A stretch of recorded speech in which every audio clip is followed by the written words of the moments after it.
What's up, guys? Welcome back to the Boyz Podcast, episode 19, and the whole gang is here tonight. Let's go. Delby, Buddha, Carl, me, and we'll have a special guest on here in a little bit because we like throwing surprises at y'all. So, week 5 is in the books, starting to get a little bit of a shape as to what's kind of going on in the league. Some not so good things in terms of horrific injuries, but we'll get into that. We're going to start off with an NFC least team. We're going to start off with the Philadelphia Eagles and their loss to their in-state rival, the Pittsburgh Steelers. Delby, your team, go ahead. I watched the whole game. It was. Well, I hope so. Yeah, I know, but there were some good things surprisingly that came out of the game for me. Carson Wentz was not one of them again. No. He hasn't been a good part. I wouldn't even say the 49ers game, really. But surprisingly, our offense put up points against the Steelers. The score was higher. I think it was closer than it was. I think we had definitely had a chance to. We missed a field goal in the fourth and would have went up by 1, and they ended up throwing the ball to Claypool again, and he scored a touchdown. Again. But, again, yeah. Fulgham, man, I love that dude. I love how we continue to keep bringing up these no-name receivers, and they're putting up numbers like Greg Ward did last season. So it's just, I mean, that's a positive thing to see. I've always liked that. But in terms of my team, it's terrible. I hate it. Jim Schwartz running the defense has been disastrous this season, which I never thought I'd say.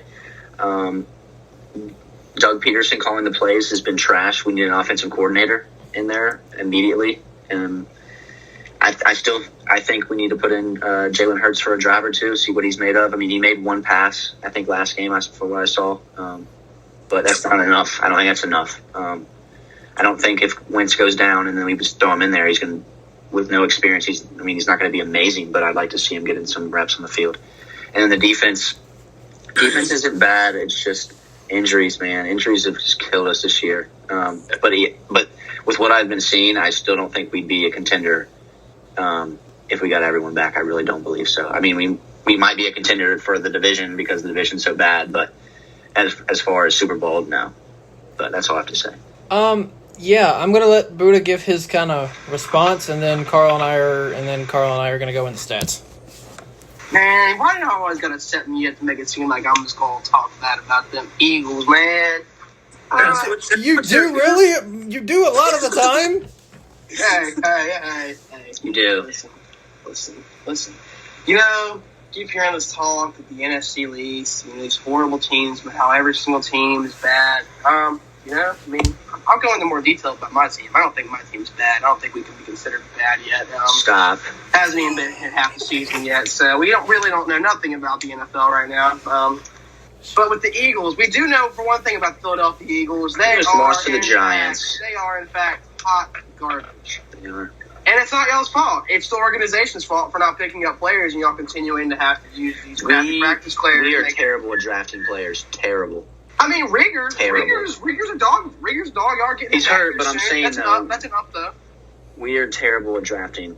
But I mean, I could beat around the bush and of course be that Cowboys fan and say that y'all are bad. But I mean, you also have to acknowledge the fact that you can't help it. It's not like these players are wanting to play with a bunch of nobodies. Like they want talent on the field. Like if I was Fletcher Cox, I don't see how he's been there for that long because I would have been out the door, dude. But it's amazing. Y'all kind of surprised me a bit with the Steelers. I feel like if Claypool didn't, wake up that day, I feel like y'all probably would have had a chance. So I'm not really going to talk bad about the Eagles. You already know my input about Hurts. I feel like he should be starting over Carson Wentz because Carson Wentz has played like hot dude. I think you need to give him a couple series. That's what I say. I'd give him a quarter. I would literally give him a quarter. And then I'd give him second quarter. I would give Carson Wentz the benefit of doubt for the next game. I'd give him the first quarter, and if he continues to play hot garbage, which he has for just about every single game this season, you bench him. It's that simple. Why? Why not give him a chance? You drafted him.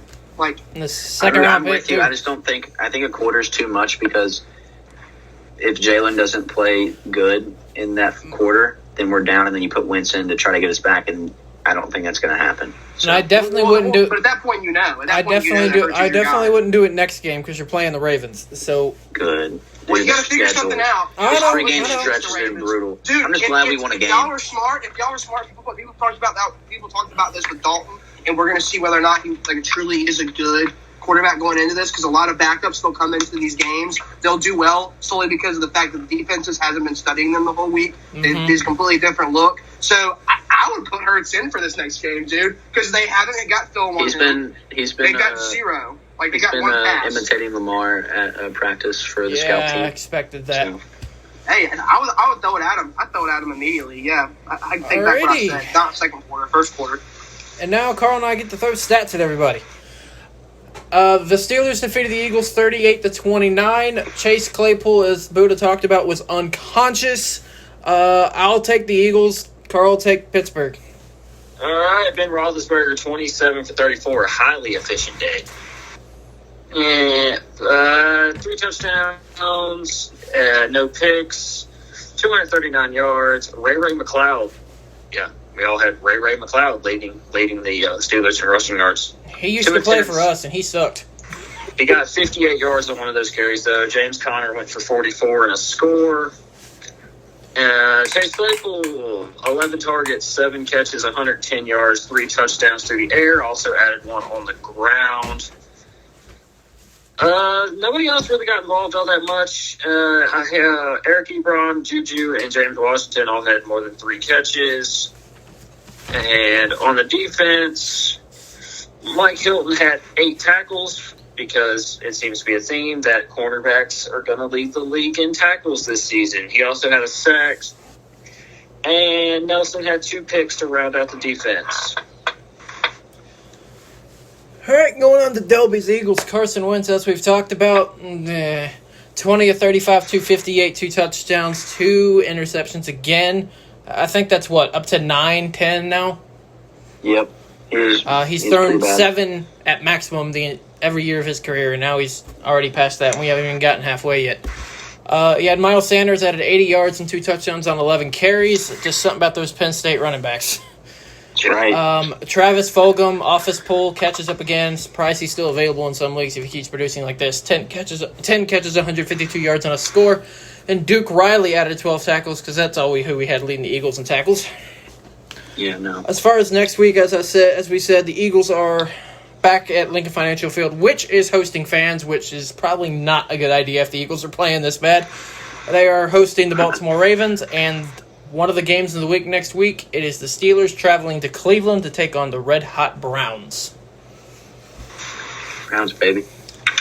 Alrighty, we're going to go to Indy. Speaking of the Browns, we're going to go there. Oh, you. I'm not ready. This would be the Indianapolis Colts losing to the Cleveland Browns 32-23. I'm going to give the floor here to Carl because I'm just going to let him cover Phillip Rivers. Okay, I want everybody to picture the worst display of decision-making you can throwing a football. Okay, everybody got that picture? Yes. Now multiply it by 10, color it like an ass cheek, and you got Phillip Rivers. Buddha, you know what picture popped up in my head when I thought of that? Don't. I'm not. It's not. Oh, I thought of Kurtner. I thought of Kurtner when he played quarterback.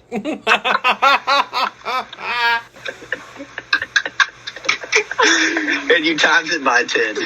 Oh, wow. You didn't disrespect Brute like that, bro. Good night.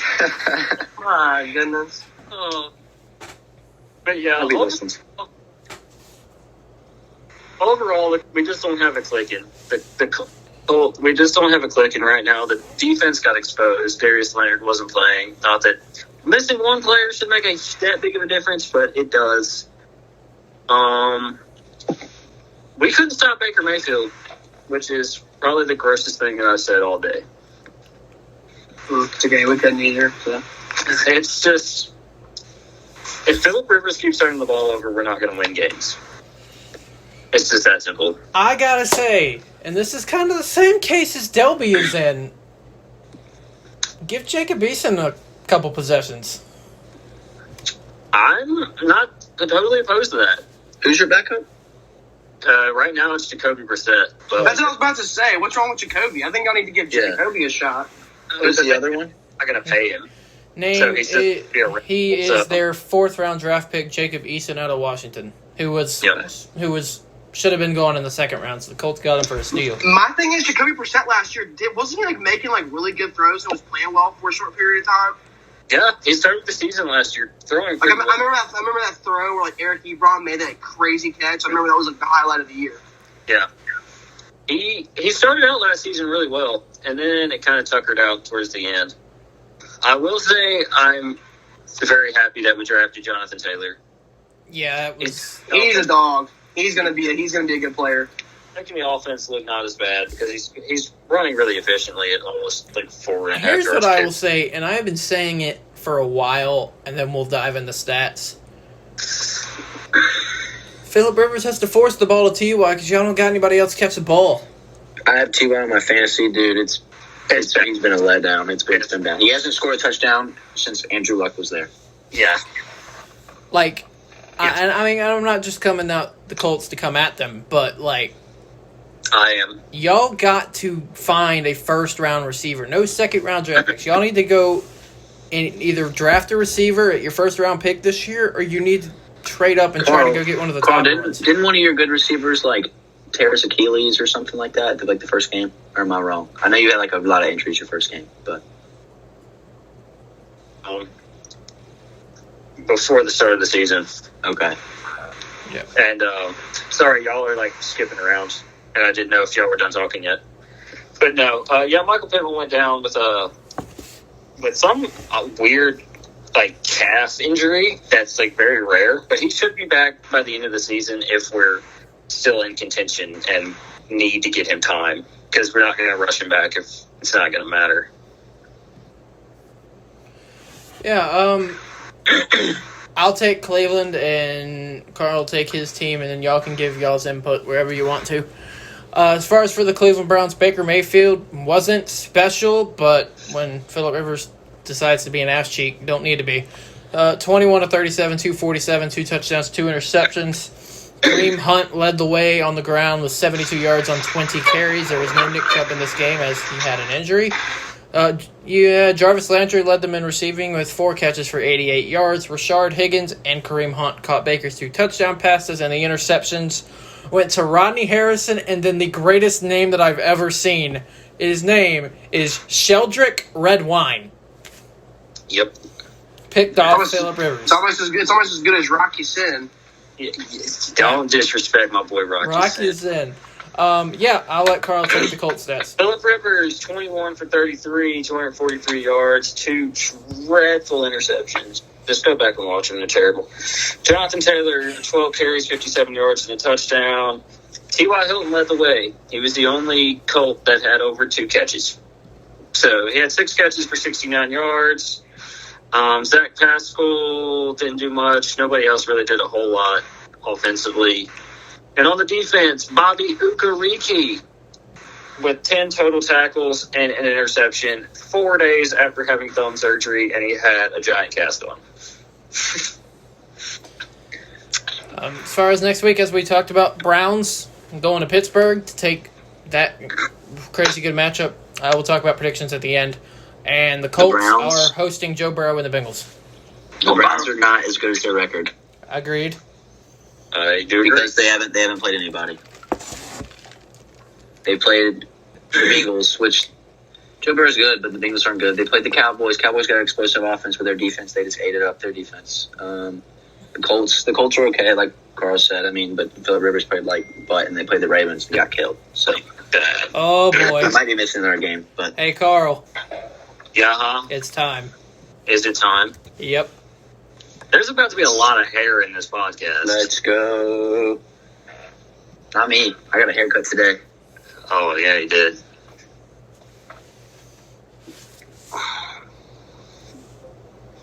Yo! Let's go. What's up, Jordan?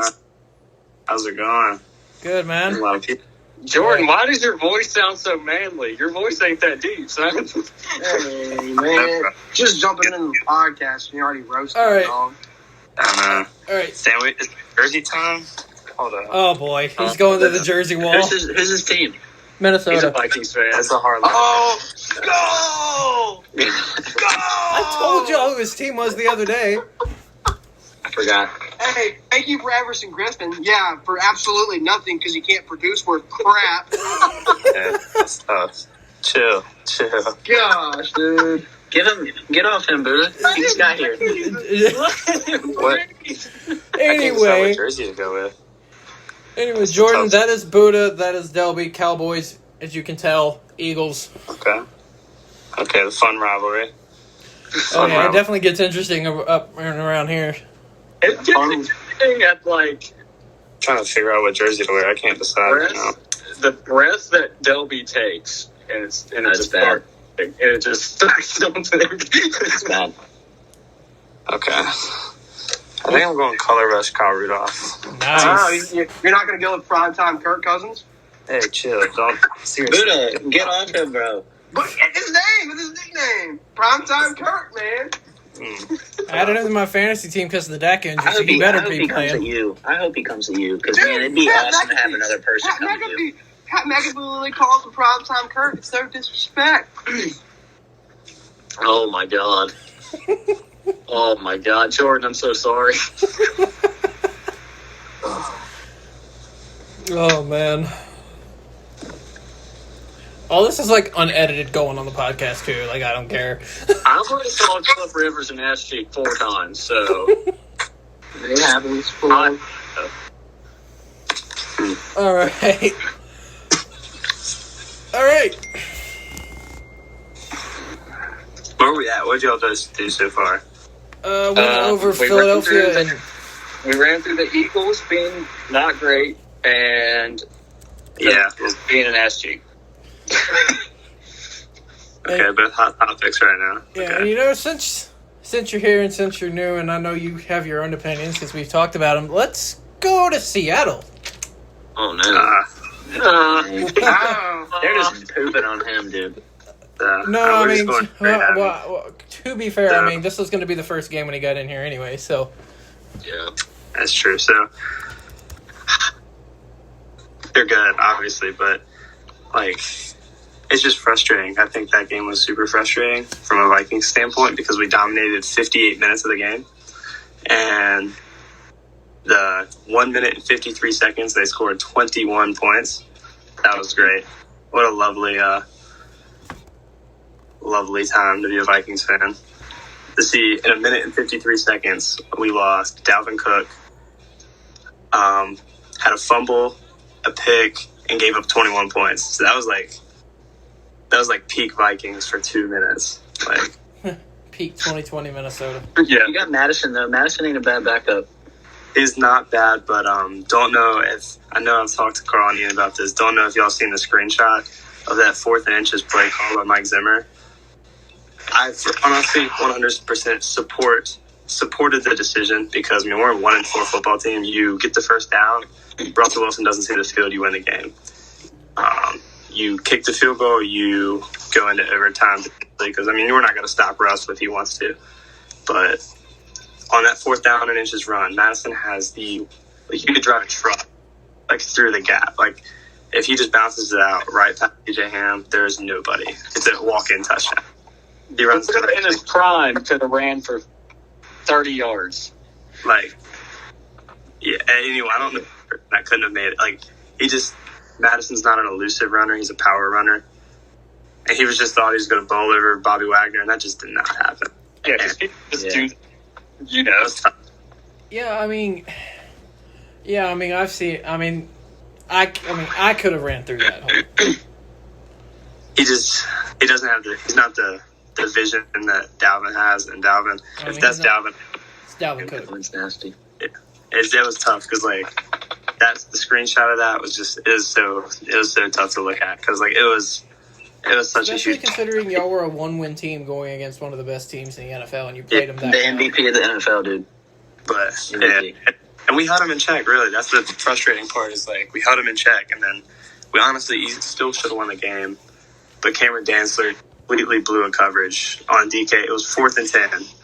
They threw that ball up like it was about 40 yards in the air, and like instead of like going up and knocking it down on 4th down, he tried to like dive and pick it off, and DK just went up and got it and snagged it because it's DK Metcalf. So like, Yep. It was tough. Before or after Harrison Smith came for Cam Dantzler's neck? Oh, that was when like once he did that, he said, yeah, he's like, it's a lot closer game than I thought it was going to be, but just it was. my whole thing is like that's the losing close games. I'd rather get blown out than lose a game like that. Yeah, true.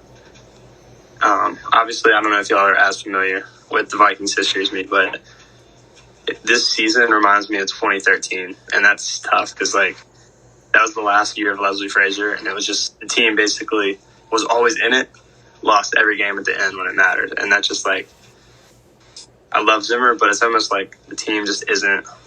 Well, they just extended him, didn't they, this year? They gave him, it was a 1-year extension. Okay. Yeah, him and Spielman, they pretty much locked in. They want to lock Spielman and Zim together, and pretty much Kirk, Spielman, and Zimmer are going to be a trio. If one's gone, they're all three gone. And but the thing is, we'd have to move on from Kirk like immediately after the season. Mm-hmm. So it's March. I can't remember the exact day in March, but March we can get out and only have $10 million in dead money. But if it's after March, like we're not getting out of that contract. Doesn't his cap hit become like 40 some, like 30 high million? Yeah, it's up there. It's 45 in 2020. Yeah. That's awesome. Let's pay Kirk $45 million. See, and that's the thing. I'm not super. Obviously, I know I sometimes give Kirk too much, but I definitely think we do need a restart if we get rid of the coaches. I think he's gone. But I think a lot comes back to Zimmer, and he never, he just doesn't have faith in any of his quarterbacks. He doesn't trust his offense. Ever. He never has. I mean, he never even named Case Keenum a starter. Case Keenum took a team, he was the quarterback of the team to the NFC Championship. But he never even had faith in him. He was always trying to run the ball. That's one thing he said. Do you think it'd be different with with Diggs still there?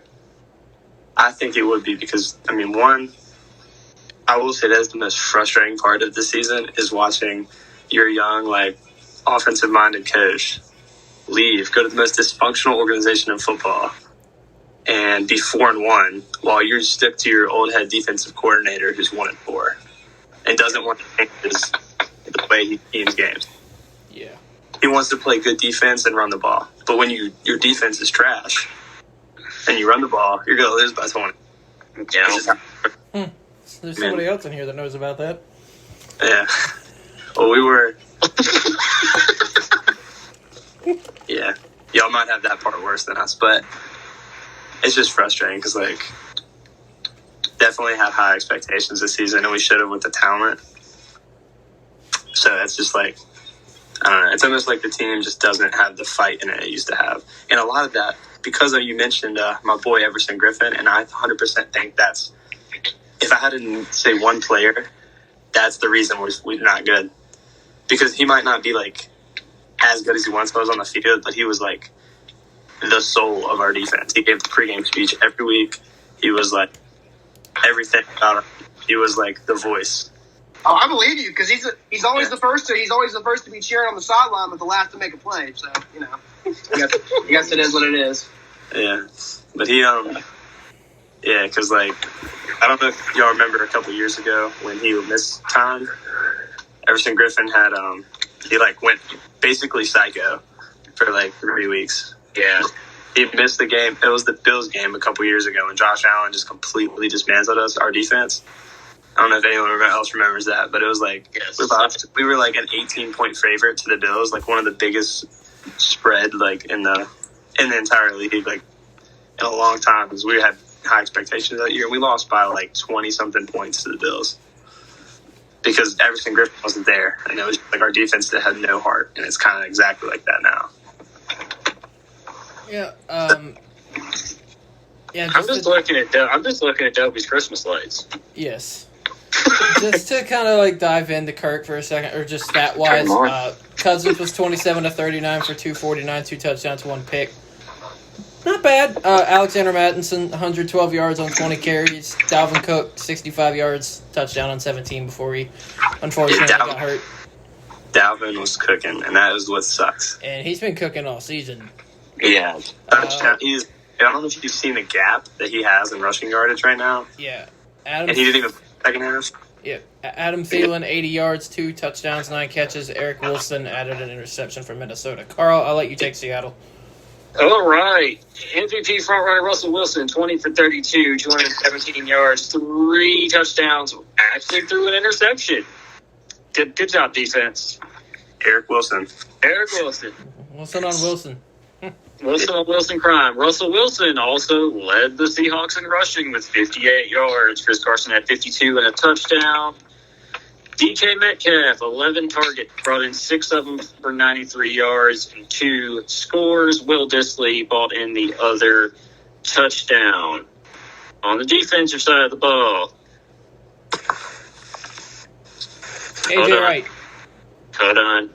One-handed pick. And Barton with 14 total tackles led the way. Cody Barton. Everywhere. As far as next week, Seattle's on a bye, and, well, I mean, Jordan, it's looking up. You're playing the winless Falcons, so... Really hope Let's go. Really hope the game gets postponed and we just don't play. You know what? I mean, I feel your pain because we're in this, like, inversive protocol because we just played them, so... Yeah. So we I don't know how, if we don't catch COVID from this, like, that's, I guess, a win because, like, we already played the Titans. And, like, right after their outbreak. Well, actually, it was technically during their outbreak. Yeah. Because they didn't report one of their cases until afterwards. And then now we get to play Atlanta. So the only thing we're beating in 2020 is COVID, apparently. So. And the Houston Texans. Yeah. Houston Texans. Who else is going to get a coach fired? Me and Ian already got that covered. All right, who's next? We got the Lions. And Biggie, Patricia. Please do me the favor of talking about the Cowboys and Giants game before I get off. That was exactly where I was going. Thank you. Thank you. Here's the thing, before Buddha gets into it, all of us just hated to see what happened to Dak. Injuries suck, and that was pretty brutal to watch. So, Buddha, your team, go ahead. You already touched on it. It's one of those things, like, I've said it like probably at the very beginning after his rookie year. Like, even when he started, he already competed as one of my favorite Dallas Cowboys. And it's not because like the player he is on the field. Like, he could be the best player on the field and win, like, do all these things, but it's something he does off the field and just the way he like holds himself and the way he's just a leader, and everyone just kind of buys into that, which is what sucks about this whole thing, because when you talk about a leader, like, going down and draining your team like that. Literally, just like you just saw it, it just drained the entire. I mean, both sidelines, anything like that, like anything like when it happens, is bad. But I mean, up to that point, of course, it looked like the same old for the Dallas Cowboys. You know, they're going down 2 scores. Dak's having to come back again, having a rally, and it looks like it's going to be one of those games where, you know, we were actually ahead before halftime. We've done it. We came back from the deficit before the game was over. We did it. And I was like, wonderful, Jalen Smith. He must have got woken up because he actually wasn't playing atrocious this week. Bro. We'll get into the stats in a second. He went absolutely off the walls, nuts. Dude, because, like I've said it from the very beginning, ever since this season started, dude, after the first couple of games, everyone that was riding the Jalen Smith train, they just dropped off. And you see all the comments on Twitter, we need to trade him. He's not worth the $12 million. He's not playing well. Okay, people also had to realize, I've already explained this to you, Biggie, with the position that the Cowboys have, Vander Esch is more of the play-calling linebacker, and Sean Lee is in that same position. They're more of the play-calling linebackers. They're given the coverages and the keys. Jalen Smith is more of the guy where you're going to give him a gap assignment. he's going to hit it hard. If you let him play that way, he's going to fly around the field and make plays, which is what they let him do. Reminds me a lot of Anthony Barr. Exactly. And once, I've already talked about this too, Leighton Vander Esch, he's apparently alleged way past expected when it came to his recovery. They actually think he's going to play this week. A lot of people were debating whether or not he should. I'll kind of go into that after I talk about the end of the game. But he'll be a big contributor. But, I mean, Jalen Smith was playing well. Defense was still giving up a ton of points. That's because of the injured secondary. Well, like I talked about Cheetah Bay Aluzier, him coming back. I'll talk about that a little bit later, too. But right when the whole Dak injury happened, Tony Dungy kind of said it best, because I kind of thought about this immediately, too, after it happened, because you saw how literally every single player in that stadium was going up to him, saying stuff to him, especially the Cowboys guys. And after that, things on the sidelines just clicked. You saw Zeke being that leader on the sidelines. You saw him being vocal. What were you gonna say, Big E? Sorry, I don't want to interrupt. I just want to point out I gained a lot of respect for Jason Garrett for coming over there. Yeah. He's always been a class act. I've never minded him as a person. He's a great person. Terrible coach, but that's a He's really good at clapping now. Yeah, very good clapper. Very good clapper. But something just clicked on that sideline afterwards, and Tony Dungy talked about this best. He's like, I'm not saying this in a mean way. He's like, I think this could be the best thing that happens to the Cowboys this year. I talked about it, how at the beginning of before it happened, well, if the defense doesn't click, it's not going to be worth it. Well, what's the way for your defense to click? Your starting quarterback who's getting you all these points and bailing you out and getting you to a point where you can't be in a position to win. He gets hurt, so you know what you got to do? You got to think, we can't be giving up 30-something points a game. So I think you're going to start seeing these guys play better. DeMarcus Lawrence, he finally woke up and decided, starting to earning his money that he got paid. He came in big. The pass rush was starting to get better. Alden Smith, he's always been consistently good ever since he came back and started playing with us after a 4-year time of not playing. But right after it happened, I was still kind of just in awe of what happened, because obviously it's sad to see with that. But at that point, when you see the ankle turn, his season's over, so you automatically got to think. People were kind of giving Andy Dalton this. They gave him crap for this. As soon as Dalton came in the game, he quoted, apparently he was quoted for saying, this is why I was here. I came here to win. A lot of people thought that came off as a cocky thing. No. When your starting quarterback goes down, you got to establish that with your offense. Be look, y'all look at this dude to be the leader, to, be Superman for y'all, 3,500 yards. I may not be able to do that, but I'm going to do my best to come in there and do that and do my job well. And this is what I told you, and I've told everybody here. The backup quarterback position is the most important position in all of football. This is why.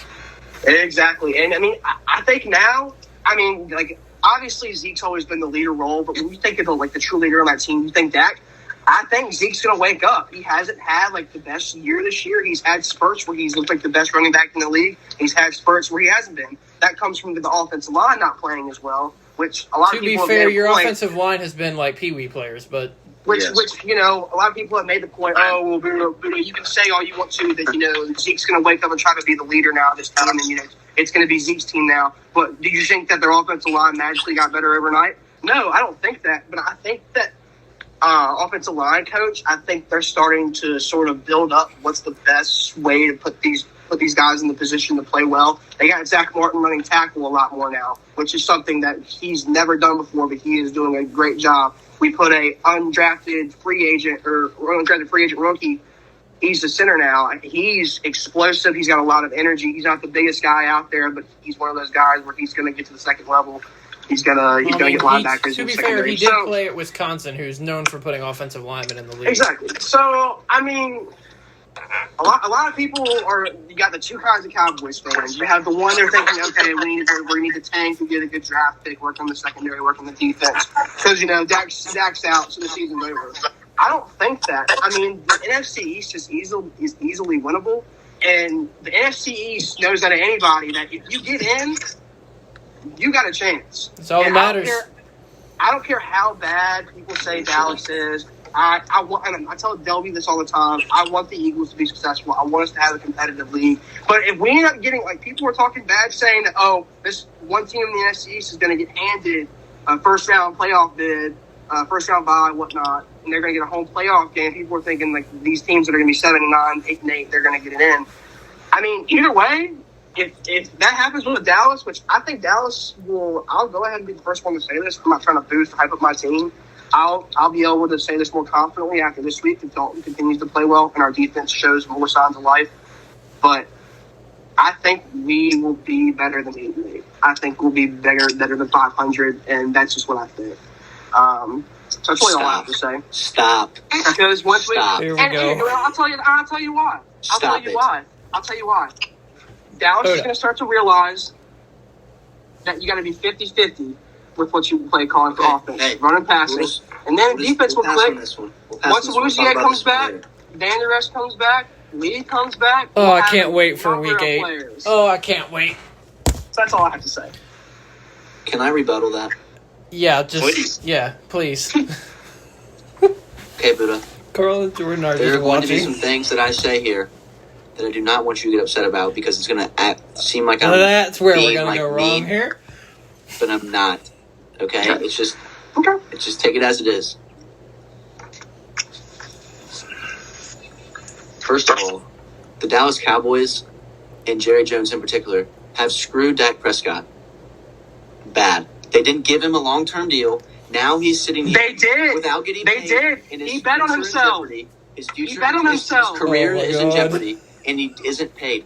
They need to take care of him, and if they don't, shame on them. Dude's They're making one of the terrible. highest franchise tags in NFL history. I think he's perfectly Give him a complacent with long-term $38 deal. million, dog. He's going to Give get his him a long- long-term give him a deal. long-term deal. I've already told you, they're going to pay him. People are If talking he's your about him a lot. franchise It's like, quarterback, give him a long-term deal. Welcome to Okay. Delby and Buddha, Jordan. Okay, he will when he comes back. Second. So Do you remember what you said to me about a month ago about Carson Wentz always getting hurt? Uh-oh.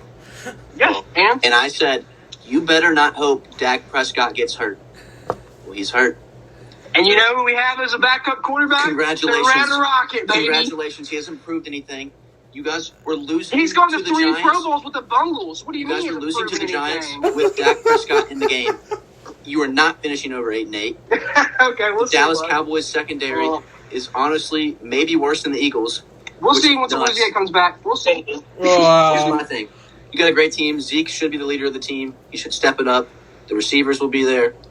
I don't think the receivers are going to finish like you I said. didn't even touch on the receivers, so I got Do not get him started on the receivers.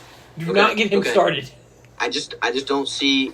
I mean, yes, you get those 2 players back on your defense, but I don't see anything changing. I think you guys will win the division if the Eagles, the Giants, and Washington continue to play the way they play. But there's no way you finish 8-8. I'm fine. sorry. It's fine.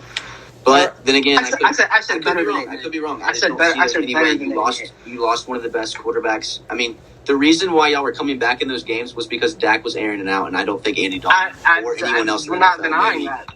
I'm not can do denying that. it.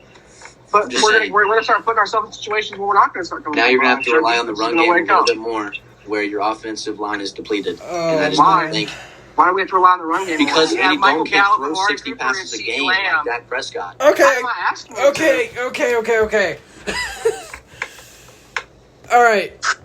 This isn't week 8. I'm going to let Jordan say what he's got to say. We're going to Best go of to the luck stats, to and then we're moving you on. in the Cowboys. That's all I have to Well, say. I actually do think Andy Dalton is probably if not the best backup quarterback in the league. Please never use Pro Bowls as a reason. Mitch Trubisky made a Pro Bowl, but I do believe Andy Dalton. He took the Bengals to the playoffs. We can use that. A much less talented team than the Cowboys, but please don't ever use Pro Bowls. That Mitch Trubisky made a Pro Bowl, so Yeah, let's not go there. Well, I mean, I think if you get 1, that's kind of like a fluke. But I mean, he made 3. That means that he's proved himself for multiple years that he is an elite quarterback. I don't look at Pro Bowls, all pro. To be fair, here's the thing I would look at Andy Dalton is if it wasn't for Vontaze Perfect, he'd have a couple playoff wins. Let's just put it that way. Yeah, as far as easily the best offense he's ever had now. yeah, as far as the stats, Carl, take the Giants. I'll take Dallas. When Dak was in there, 14 of 21, 166, 1 pick, and he also caught a touchdown pass. Buddha. Dallas special, baby. Dallas special, baby. Don't.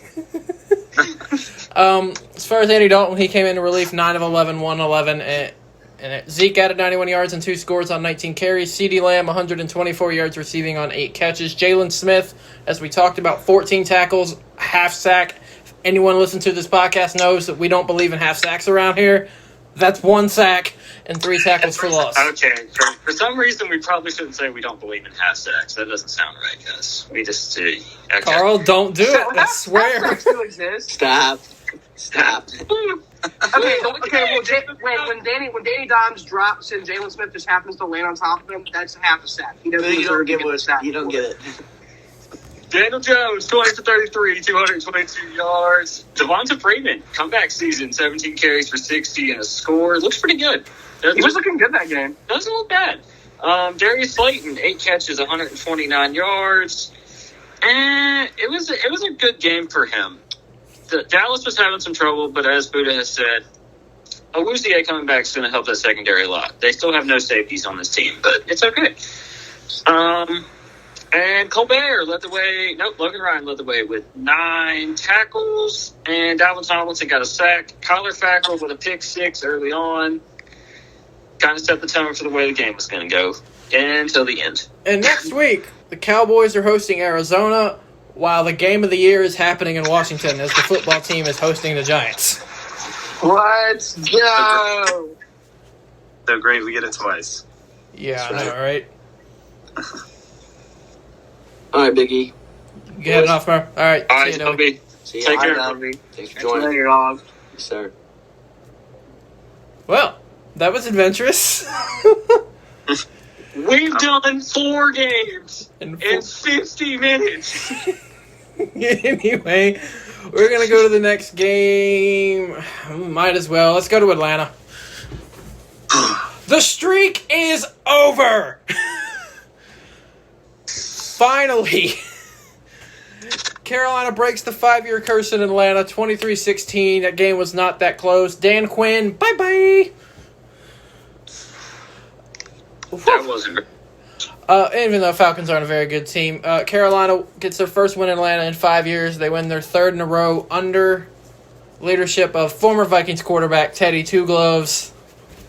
Love Teddy. Hey! I'll put on my Teddy jersey too.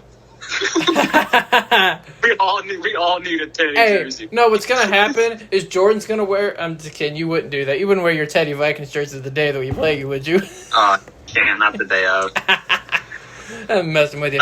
By the time we play, I'll probably be cheering for y'all to win anyway. Our season will likely be very much. That's fair enough. That's fair enough. Carl, you take Atlanta. I'll take Carolina, and then I'll go into a few things just being a fan of the team. Sounds like a plan. Wait, who am I taking? Atlanta. Oh, so I get to talk about Matt Ryan Having a terrible game, yes. being an ass cheat. Yes. Okay, Matt Ryan, 21 for 37, 226 yards. I believe this is his 2nd game in a row he hasn't thrown a touchdown pass. Todd Gurley looking like he doesn't have arthritis in both knees with 14 carries, 121 yards, and a touchdown. It's in both knees. Ian, your run defense is looking real bad again. Yeah, that's... Yeah. At least you can stop the pass now. Yeah. Fair. Calvin Ridley, 8 catches, 136 yards. No Julio Jones' game. It was all the Calvin Ridley show, and Calvin Ridley might be Ian's least favorite player in the entire league. No. We're not going to talk about the fact that Buddha is the luckiest SOB alive, the fact that I lost you by half a point because Calvin Ridley didn't want to catch a pass. Yeah. A win's a win, dog. A win's a win. And here we go. Here's one. Fulisade Olakun led the way with 14 tackles. Really good Madden linebacker. Just putting that out there. Just throwing it out there. That boy cover anything. He's like 90 speed. All right. For Carolina, Teddy Two Gloves, 27 of 36, 313, 2 scores. Mike Davis, 16 carries, 89 yards, 9 catches, 60 yards, and a score. Hey, Buddha, real quick. You want to know a way to make Ian real mad? Is Christian McCaffrey a system running back since Mike Davis is doing so well? Buddha, try me, and I swear to God. Here's the thing. I think Carolina should revert back to a system they had with Jonathan Stewart and D'Angelo Williams back in 2008. Split them up, have them both on the field, and do what you got to do to get them both on there. Now, to be fair, you're not paying McCaffrey $16 million to sit on the sidelines. Okay. That's exactly what that is. So That is like it. Can you really be a 2 running back team when they won 16 0? yeah, Really? that's Mike Davis is just auditioning for a starting job next year. yep, basically what he's doing. Yeah. It won't be for Kansas City because they did something, and we'll talk about that in a little bit. Jordan's not happy about that. Not because I have Clyde Edwards-Helaire on a fantasy team or anything. And of course, the leading receiver for Carolina once again was Robbie Anderson. Look what happens when you don't play for the hapless Jets. Yeah. I was really excited to see DJ Moore break out this week again. Me too. 8 catches, 112 for Robbie Anderson, and DJ Moore, 93 yards on 4 catches and a touchdown, including that really long one. I've been working on that. So, Brian Burns, former Seminole, who I'm very fond of, had a strip sack, and then Justin Burris tried to scoop it up and missed, and the Falcons recovered. The very next play, Brian Burns suffers a concussion. Tough. So I was happy to see that said Justin Burris had the clutch interception in the end zone to clutch the game when the Falcons were on the goal line. Matty Ice. I don't know I where think his name is on- the fight in this team has come from. Matt Rule, pretty much for the most part. They've looked really good. They've got Chicago next week, and Chicago is a case like Cleveland. Chicago is not as good as their record shows, and I'm sure Jordan would want to crap talk the Bears if he wants to. Let's do it. Let's do it. They're not as good as the record shows. Not going to give a prediction because we have that at the very end. But to me, you look at the schedule because the Saints squeaked one out this weekend because the Chargers can't find a reliable kicker. And the Saints are off. Or anything. Tampa is playing Green Bay. There is a potential situation that Carolina is first in the NFC South outright by the end of this upcoming week. And as Carl knows, Booty, you know too, and Jordan, you also know, my despise for the New Orleans Saints knows no bounds. So that game in Week 7 is going to be pretty big. Dude, what's wrong with Sean Payton and the Saints? Like the most cleanest football teams that's playing. Buddha, don't They even play the game with start. pride, Don't they get me started, man. Their players don't punch other players and argue with coaches. They don't do any of that. There was nobody affected more by Bountygate than me. I mean, Jordan's got a point. Very true. Jordan's got a point. That's my Super Bowl. That's my Super Bowl. And then Brett Favre. He Tracy Portered it. Tracy Portered it. And Right. then Peyton Manning. Tracy Portered it. All Brett Favre had to do was run the 5 yards in front of him, get out of bounds. We're in the Super Bowl, but instead he gunslinged it like Brett Favre does. Why are you bringing up 2009 memories, guys? We need to get back. We need to get away from this. Yeah, I feel you, man. I was going to sit over there and cry. So basically, in Jordan and Carl's case, 2009's off limits, and in my case, we don't talk about Super Bowl 50. Yeah. That was my first real football heartbreak. And Buddha doesn't have a Super Bowl to talk about because he hasn't been in one since he's been alive. I love you, buddy. I was saving that one. Anyway, as I said, Carolina is hosting Chicago, and the Falcons are going to Minneapolis to take on Jordan's Vikings. Why can't they be the Minneapolis Vikings? I like that. We should. All right, Carl, pick a game that we haven't done yet because we've only done 5 games and we're almost an hour in already. Last Thursday. Last Thursday, Tampa, Chicago. Tom Brady doesn't know what down it is. Oh my God, I forgot that was a thing. I forgot that was a thing that happened. Do you actually think he forgot, or you just think he made a really poor decision? I mean, I don't know. It was pretty convincing when there's a picture of him going, "What?" in the middle of the game. Yeah. That was a ugly football Was game. Brady a system quarterback? Huh? Probably. Probably. Who you want, Ian, Bucks or Bears? I will take Chicago since they're our opponent next week. I'll take them. All right, I'll go Buccaneers. Tom Brady, 25 for 41, 253 yards and a touchdown. Ronald Jones showing why they probably shouldn't have signed Leonard Fournette in the first place. 17 carries, 106 yards. Cameron Brate, because we all thought Cameron Brate was going to be the best tight end on this team this year. Harvard alum. Mike Evans caught another touchdown, because that's just what Mike Evans does nowadays. Yeah. And Jordan, do you know who led the Tampa Bay Buccaneers in receiving yards? Tyler Johnson. Minnesota alum. 1 yards. Rookie Yep. you. Let's go. On the defense, Carlton Davis led the way, 7 tackles and a pick. And William Golston and Vita Vea, Jason Pierre-Paul got a sack, and Vita Vea went down for the year with an injury. Uh-oh. Yeah, that's that. His connection's really bad at college. Yeah. So this. It happens. So, fun fact about the Mike Evans touchdown that you were talking about a second ago.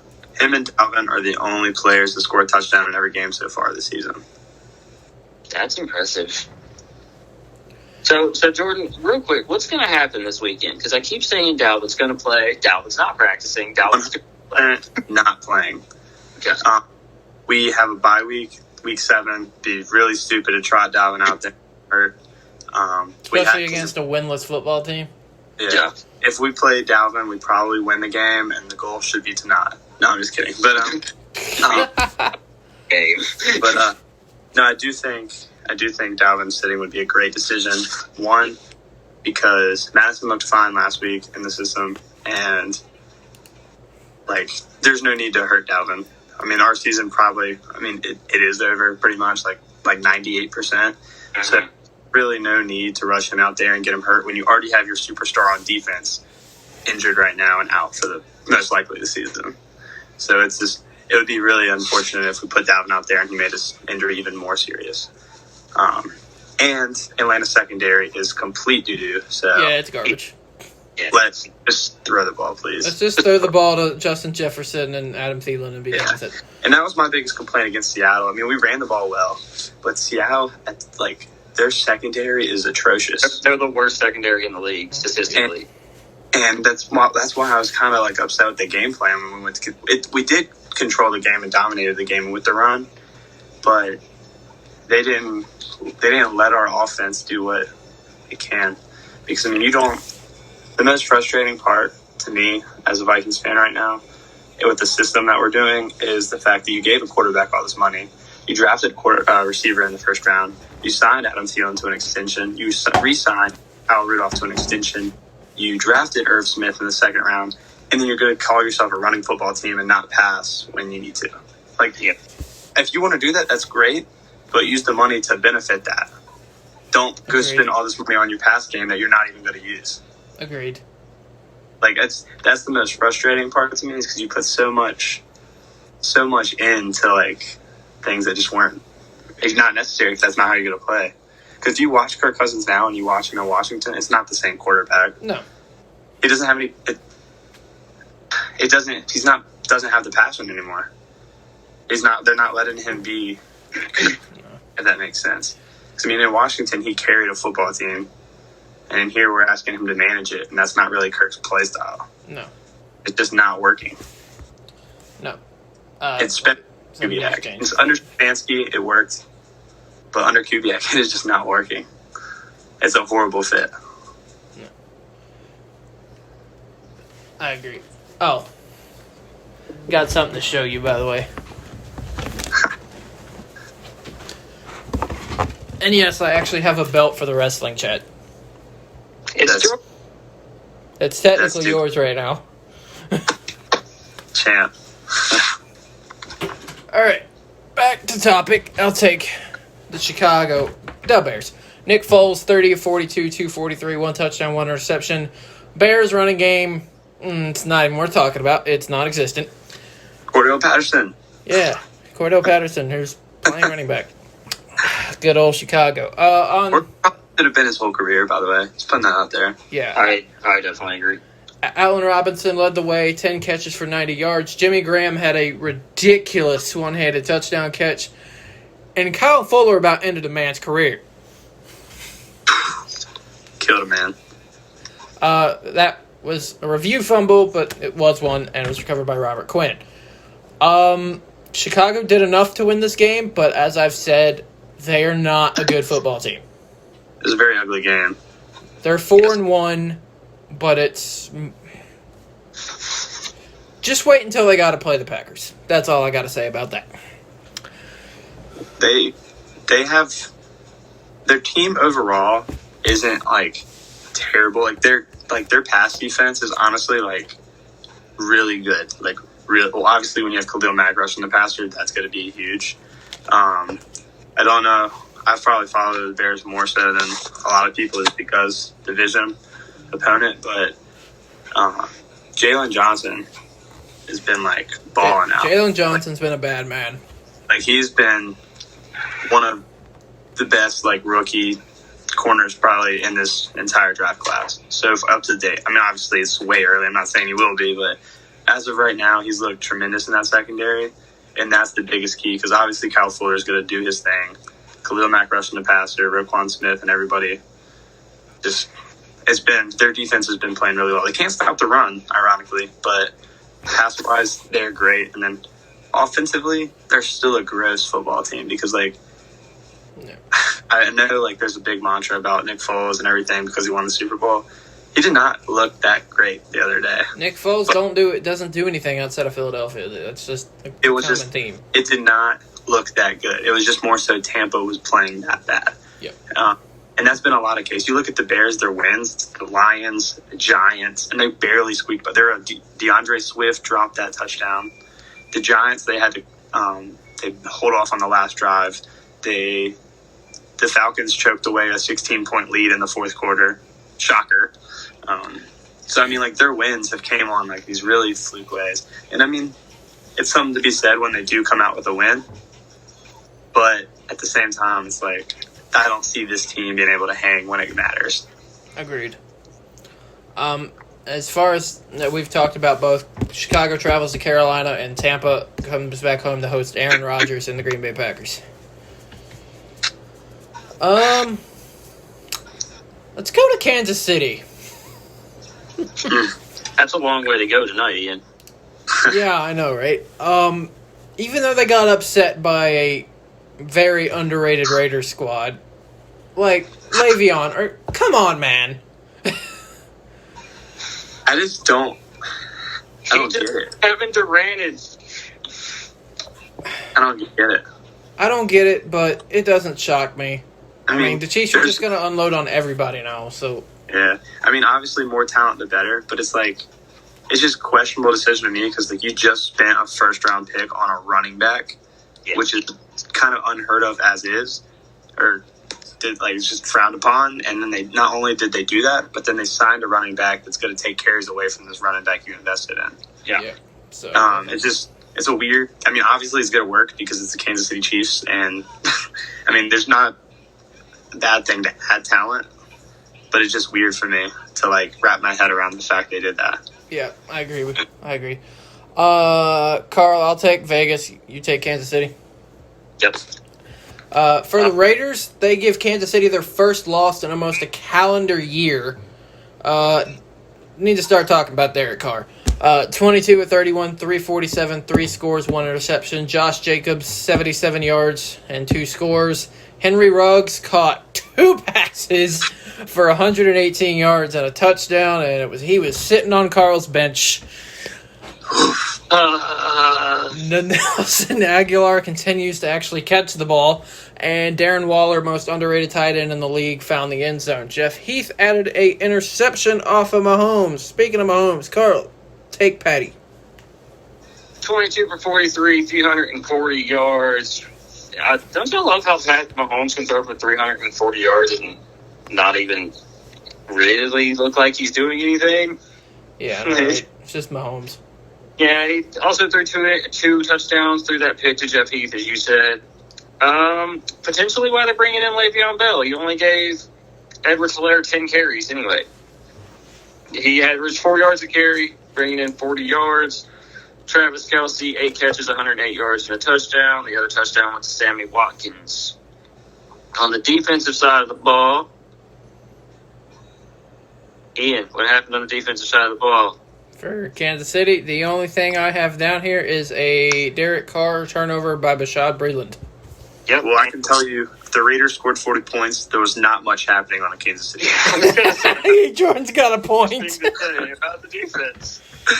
As far as next week, the Chiefs taking on the Bills, who are looking to bounce back after an ugly ass kicking, and of course the Las Vegas Raiders are on a bye week because I can't keep up with these bye weeks because they change by the freaking day. I'm so proud that you didn't say the Oakland Raiders because I was going to. So. I don't think I've said Oakland Raiders since like the start of the year. Since the 90s. Yeah, I think Derek Carr's been really, really good this year. It does help when you have Josh Jacobs back there. Henry Ruggs is starting to come into his own, but they just got to give him the ball more. You got Darren Waller, who's extremely underrated. The Raiders are a good team. I think they got lucky here, but they're a pretty good team. It says something that when we played them better than the defending champs did, but I don't know. They're a bunch of Gruden grinders, let me tell you. Yeah. Grinders. Gotta love a good grinder. Whoa. Nope. Don't go there. Hey, Ian. Oh, no. How are the hapless Jets doing? Do we have to talk about the hapless Jets? They Sure. lost they lost by 20. Sure, why not? The Arizona Cardinals rebound and defeat the New York hapless Jets 30-10. This is a And case guys, of... I guarantee that's exactly the way it is written in his notes. It he is. just quoted that off of his notes. This is a saying of Arizona rebounds and easily handles this pitiful team in New York. I'll take the Jets. Joe Flacco starting games is all you need to know. 18 of 33, 195 yards and a touchdown. The elite Joe Flacco. Funny thing is, the Jets were led in rushing by Le'Veon Bell this week, 13 carries for 60 yards, and now he's in Kansas City. The only ridiculous amount of offense this team produced was from Jamison Crowder, who caught 116 yards and a touchdown on 8 catches. Avery Williamson added an interception, and Pierre Desir added 11 tackles to continue his pretty strong start. That's it. Jameson Crowder is like, obviously there's not going to be available in fantasy leagues now, but he's looking into probably like the biggest steal in fantasy because I don't know if anyone has followed him. I have him in both my leagues, but or I don't know if I actually have him in our league at all now. I know I have my other one. I think I do, but he's like wide receiver 24, and he missed 2 games. Mm-hmm. And if he like 1 point PPR, he's like one of the top receivers. He's like, all I gotta say is averaging 22 points. if he's available, as he's available, McKenna's not allowed. No. Not allowed. Okay, Kyler Murray. Bouncing back off his atrocious performance in Week 4. That was, yeah. We're not going to talk about who they played Week 4. Ian. Okay, 27 for 37, 380 yards, a touchdown, and that interception by Avery Williamson. Kenyon Drake, 18 carries, 60 yards, and a touchdown. Chase Edmonds, 3 carries for 36, got 29 of those on 1 attempt and scored. Kyler Murray also added 31 yards and a touchdown. DeAndre Hopkins. Hey, Ian, does Houston need an elite wide receiver? I don't think so. I don't either. Nope. 6 catches. They got Randall Cobb. They got Randall Cobb and Brandon Cooks. Oh, God. 6 catches, 131 yards and a touchdown. Christian Kirk added 78 yards on 5 catches as well. And on the defense, booed Baker. 10 total tackles. That's about the highlight for the day. Devondre Campbell also added 9, along with Gophers. Speaking of, Jordan, your Gophers are coming back in about a week and a half. Yeah, Michigan. Open up in Michigan. It's going to be fun. 24th. And Carl, as much as you speak it into existence, y'all are not beating North Carolina. Yes, we are. How dare you? Yeah. it's just the Jets, man. I can't say anything nice about them.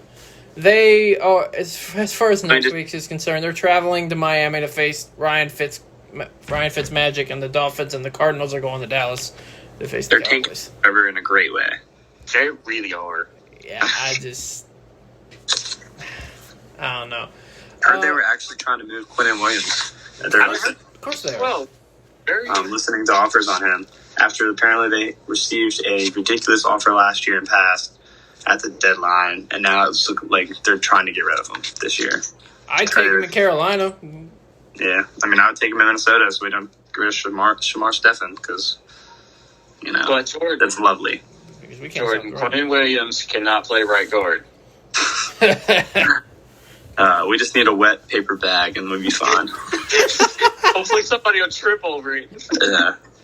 We could put a banana peel in right guard spot and be better.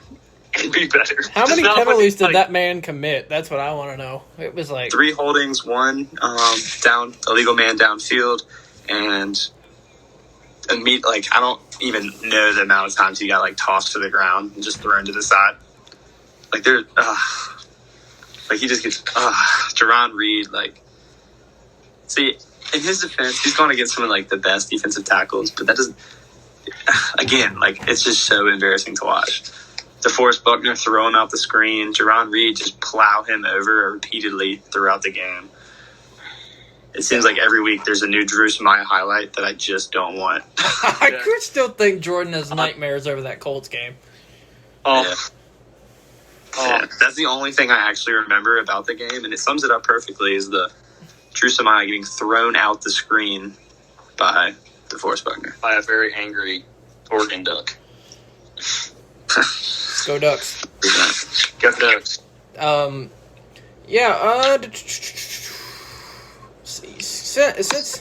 Since you mentioned Houston, let's go to their first win of the year. Imagine that. You fire Bill O'Brien and you actually win a football game. Right? Yeah.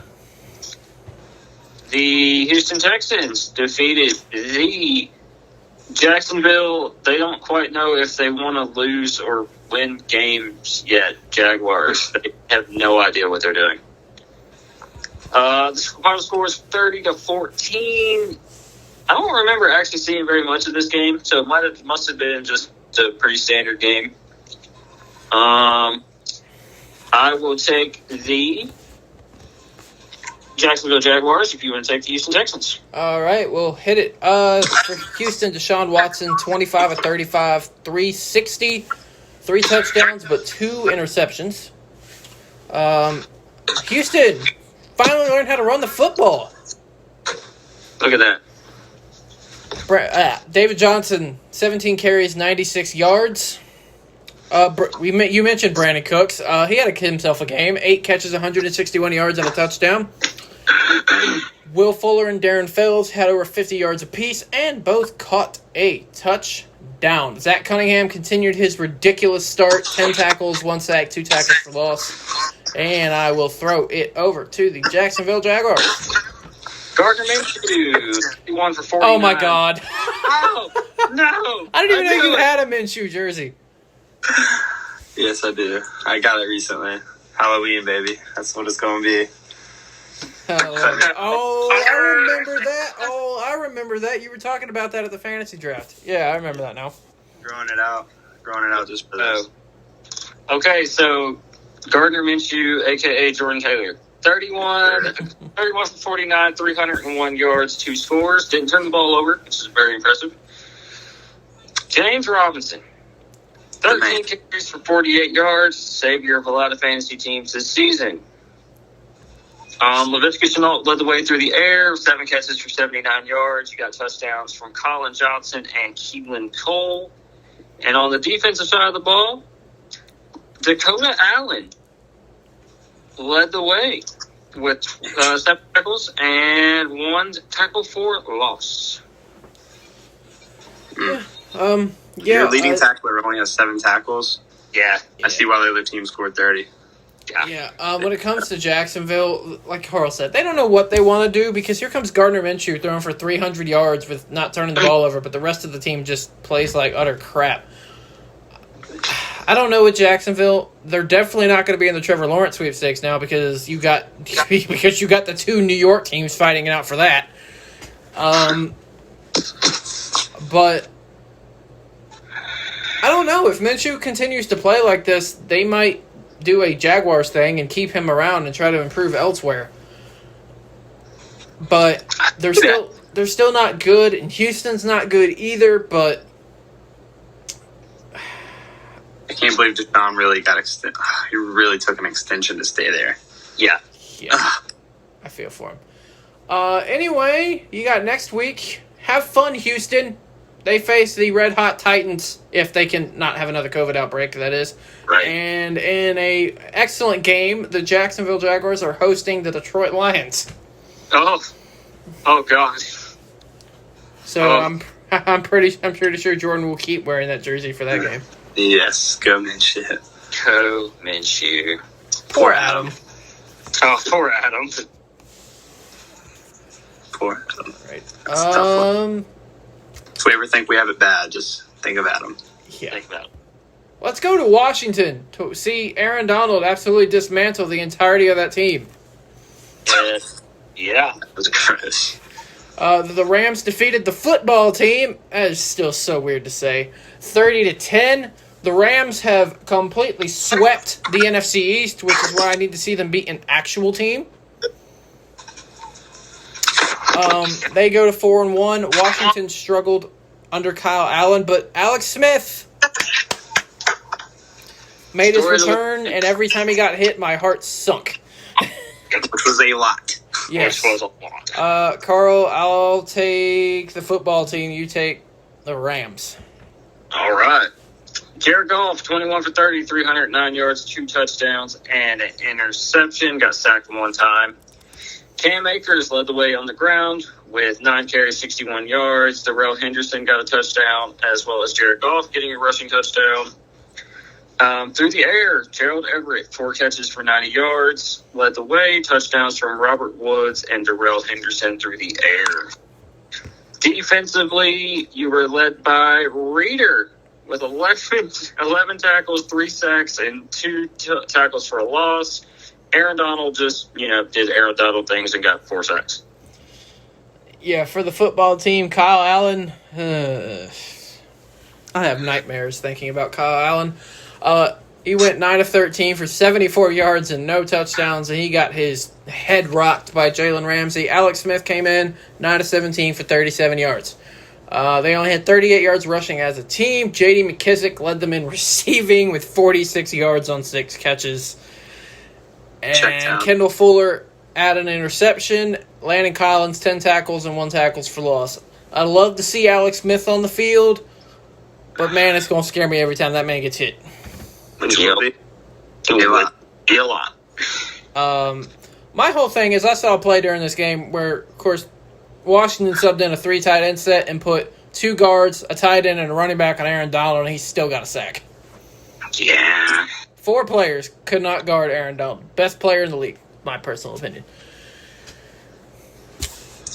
My biggest thing from this game was, I know Carl will like this, is Darrell Henderson has been getting the bulk with all the injuries and stuff from the Rams, but Cam Akers was actually the star. He didn't get the touchdowns, but he had 9 carries for 61 yards this week in his first game back from his injury.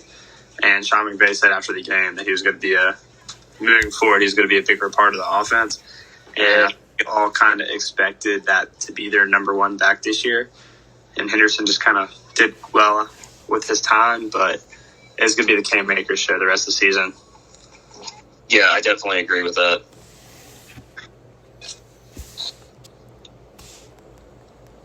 Next week, the Rams are in San Francisco taking on the 49ers, and the football team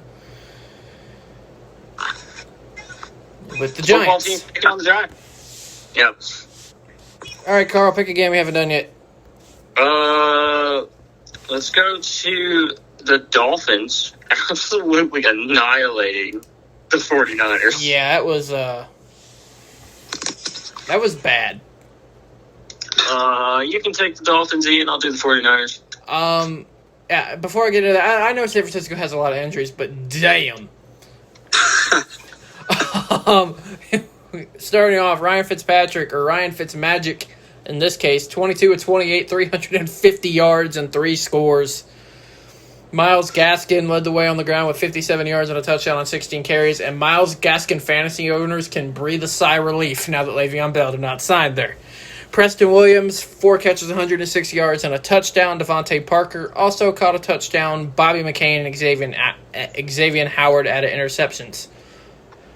Carl, take the 49ers, and I know Jordan's going to say it about a certain 49ers quarterback, so I'm just going to bite my tongue. Yep. Okay, Jimmy Garoppolo, bad. Real bad. Yeah. 7 for 17, 77 yards, 2 picks, got benched for CJ Beathard.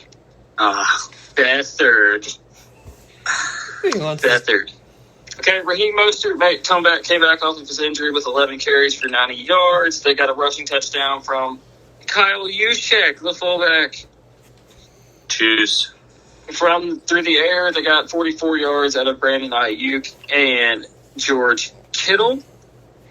And defensively, Fred Warner led the way with 10 tackles and a TFL. You also got sacks from Quan Alexander and Kerry Hyder Jr. Here's my personal thing. When you let the Dolphins score 43 points, your defense doesn't do a damn thing. No. Like, no offense to the Dolphins, but, I mean, seriously? And I know Kyle Shanahan said he pulled Jimmy to protect him was his reasoning. That's a lie. But the huge reason, I guarantee the reason, was our man CJ beat hard.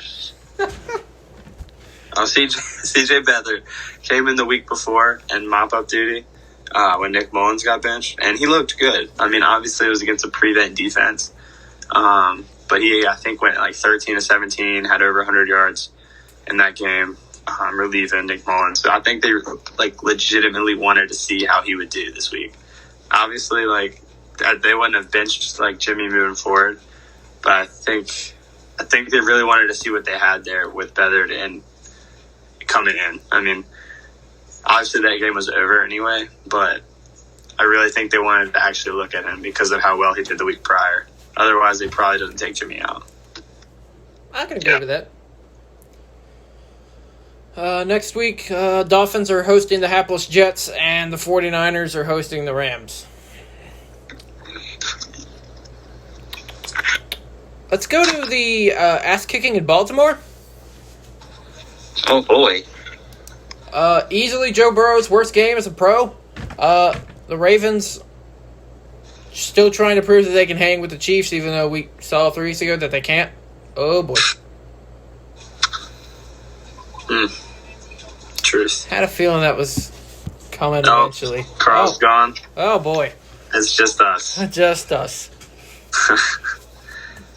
Oh, the first thing I want to say about that game is AJ Green, and that hurts. I've always been a big AJ Green guy, so it hurts to see AJ Green become literally nothing.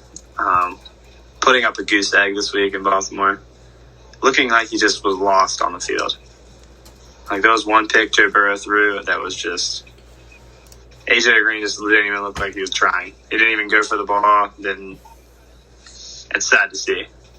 Yeah, Ravens defeated the Bengals 27-3. Lamar 19-37. God.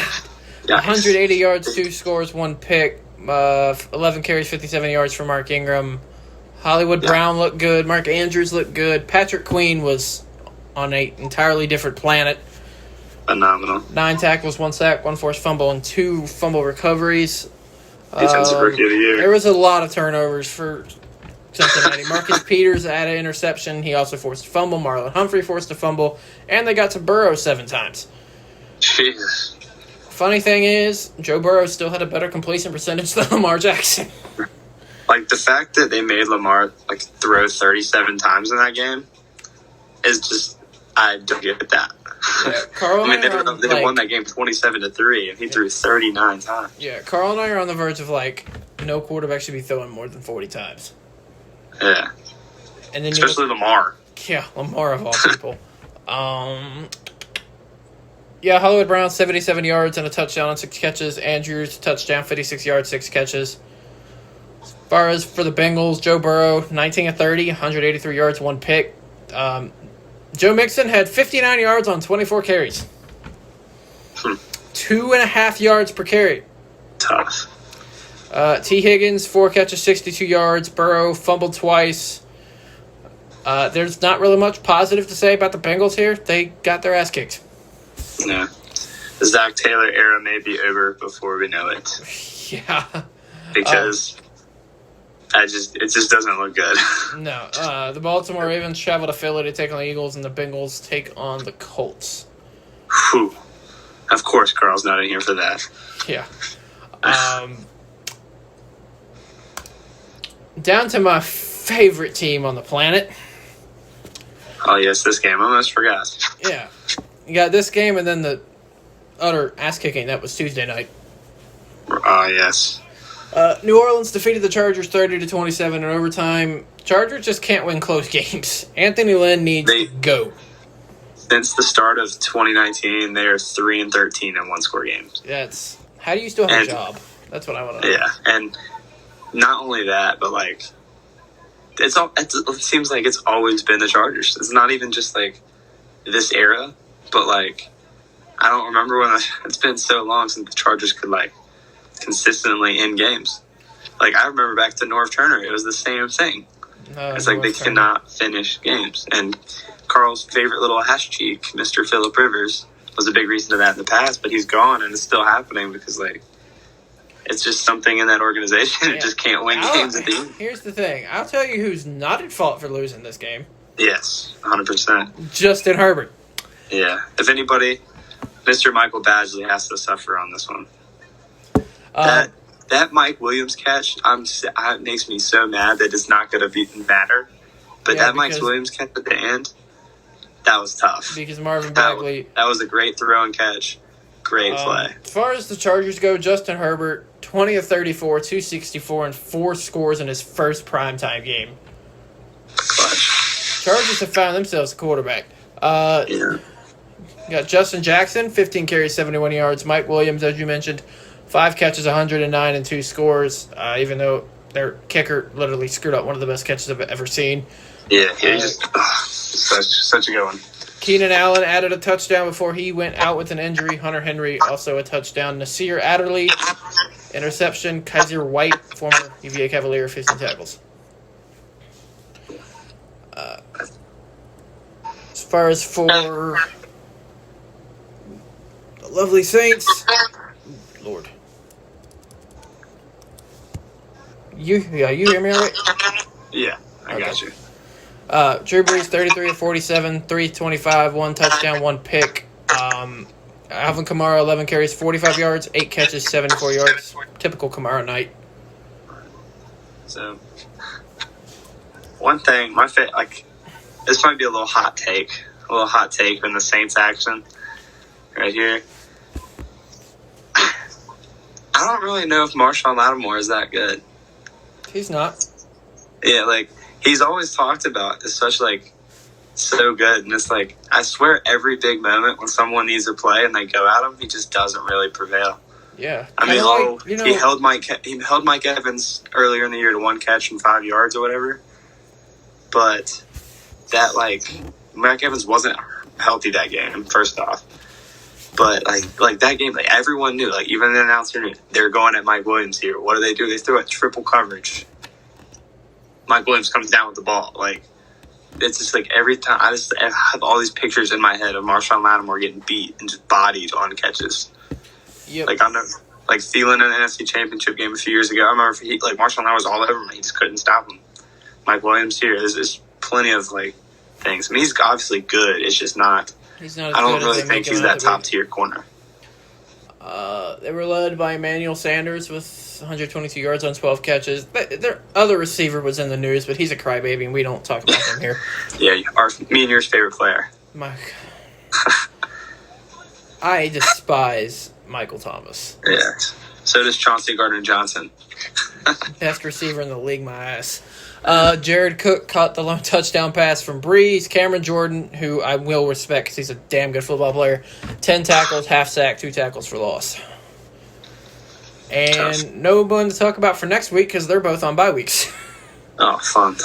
Got the same opponent. Yep. Vacant. I think it is, by the way, really well timed bye week for the Saints. Oh, I agree. Because of Especially course it before is. y'all's Because guess who matchup. they play after this bye week? Yeah. Because one, Michael Thomas should be good to go by then.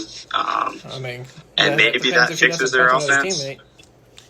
Because their offense has existed through one player and one player only since then. So it just looks not good. Kamara single-handedly led that offense this past 3 or 4 games. Because it comes to Drew Brees, that man has been terrible.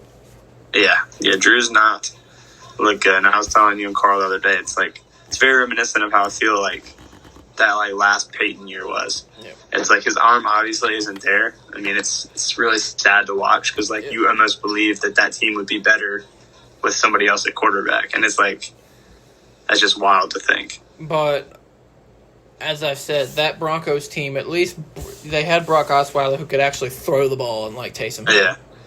Yeah. Taysom Hill. I don't even want to get started on Taysom. Me either. Final game of the week was Tuesday Night Football as Tennessee just dismantled the Bills 42-16. It looked like the Bills hadn't played in 2 weeks. That's what I was going to say is it almost all these teams that miss practices due to Corona, it's almost like Corona makes them stronger. You looked at the Titans.